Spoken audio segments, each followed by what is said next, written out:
distinguish between businesses where you have to have been smart once and businesses where you have to stay smart.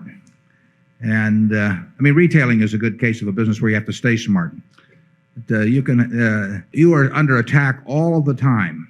People are in your store. If you're doing something successful, they're in your store the next day trying to figure out what it is about your success that they can transplant and maybe add a little something on in their own situation. So you cannot coast in retailing.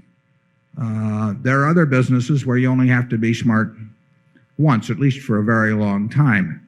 There was once a Southern publisher who was doing very well with his newspaper, and someone asked him the secret of his success, and he said, monopoly and nepotism.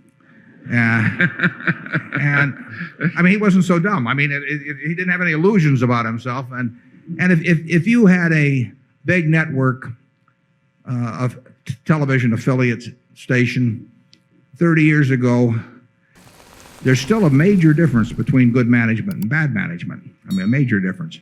But you could be a terrible manager and make a fortune, basically, because the one decision to own the network TV affiliate overcame almost any deficiency that existed from that point forward. And that would not be true if you were the first one to come up with some concept in retailing or something of the sort. I mean, you would have to be out there defending it every day. Ideally, is you want terrific management at a terrific business, and that's what we look for. But as we pointed out in the past, if you have to choose between the two, get a terrific business. Charlie, any more? No.